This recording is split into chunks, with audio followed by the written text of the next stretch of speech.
공장이 멈춰설 위기에 정부는 물론이고 각계의 우려가 쏟아지지만 상황이 좋지 않습니다.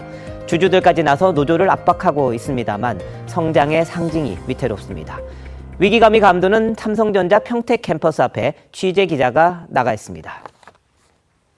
장도우 기자, 오늘 삼성전자 반도체 부문 사장단과 고용노동부 장관까지 나서서 노조를 설득했는데 노조 입장에 변화가 있었습니까? 네, 삼성전자 노조 측은 어제 오늘 오전 10시까지 사측의 변화된 입장을 달라면서 사실상의 최후 통첩을 날렸습니다. 사측은 이에 기존안을 고수하면서 조건 없이 대화에 나서자는 입장만 노조에 전했습니다. 이에 노조는 6월 7일 이후에 협의할 의사가 있다면서 교섭은 언제든지 할 수 있으니 파업 후에 하면 된다고 답했습니다. 6월 7일은 노조가 예고한 18일간의 총파업 종료일로 예정대로 파업을 진행하겠다는 뜻입니다. 노조의 강경한 입장에 오후 들어 전영현 부회장을 비롯한 삼성전자 반도체 부문 사장단과 김영훈 고용노동부 장관이 잇따라 노조 집행부를 찾아가 대화 재개와 파업 철회를 설득했지만 노조는 성과급 상한 폐지 등 핵심 요구에 대한 사측의 변화가 있어야 대화에 응하겠다는 입장을 고수하고 있습니다. 네, 21일이 총파업 예정일인데요. 노조 안에서도 반대 목소리가 나오고 있다는데 이건 어떻게 된 겁니까? 네, 결연한 파업 의지와 달리 이 삼성전자 노조 내부는 연일 내홍으로 시끄러운 상황입니다. 협상에서 배제되고 있다면서 불만을 드러내었던 비반도체 부문 조합원들이 초기업 노조의 교섭 방식에 문제를 제기하면서 법적 대응까지 나섰습니다. 가전 분야인 DX 부문의 일부 조합원들은 초기업 노조의 교섭권 행사와 파업 개시를 막아달라며 법원에 파업 금지 가처분 신청을 냈습니다. 노조의 요구안이 반도체 부문에 치우쳤고 비반도체 직원들의 목소리는 반영하지 않았다는 주장입니다. 주주들 또한 법적 대응을 예고했습니다. 삼성전자 주주단체는 영업이익의 일정 비율을 성과급으로 고정 지급하라는 노조의 주장은 주주의 몫을 침해할 수 있다면서 경영진이 이들 받아들일 경우 배임 혐의로 고발하겠다고 나섰습니다. 노조를 상대로도 파업으로 반도체 생산 차질과 기업 가치 훼손이 발생하면 손해배상을 청구하겠다고 밝혔습니다. 지금까지 삼성전자 평택 캠퍼스에서 TV조선 장도우입니다. 네, 지금 보신 것처럼 노사가 접점을 찾지 못하고 있는 가운데 삼성전자 노조위원장이 이번 사태를 중재하고 있는 중앙노동위원회 조정위원과 나눈 비공개 대화 일부를 공개했습니다. 상대방이 동의를 받았는지는 확인되지 않았는데요.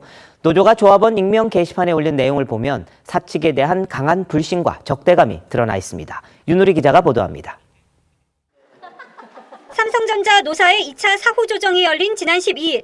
회의장 밖에서 최승호 초기업 노조 위원장과 중앙노동위원회 조정위원이 나눈 대화입니다.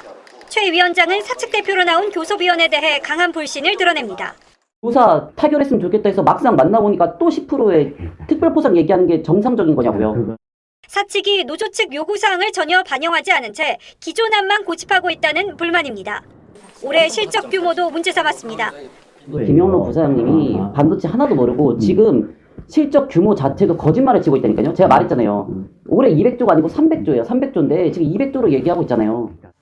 사측이 올해 영업이익 전망을 낮게 보고 있다며 성과급 재원 규모를 줄이려 한다는 겁니다.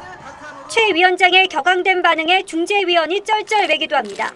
왜 여기까지 와서도 거짓말을 치냐고요. 아니 그렇게 생각 안 하세요? 그러니까 내가 됐다고 나가라고 그러고 지금 위원장한테 온 거고. 제가 거기서 어떻게 가만히 그냥 들어줘야 돼요? 잘했으니까. 그러니까 조정 안 해주세요. 저 더 회사랑 얘기할 생각 없어요.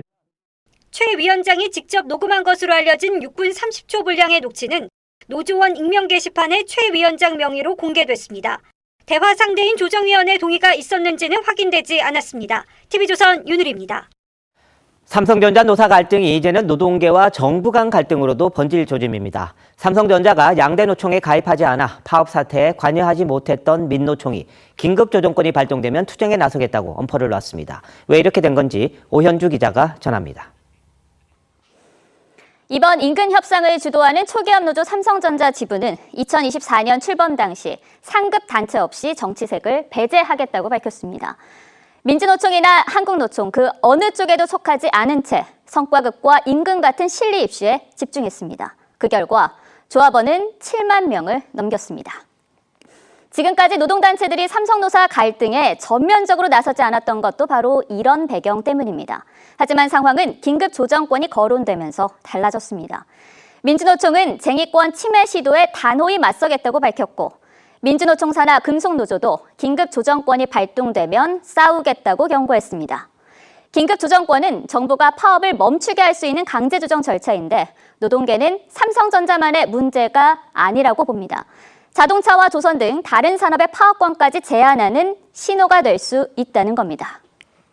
자, 정부 내에서도 온도차가 있습니다.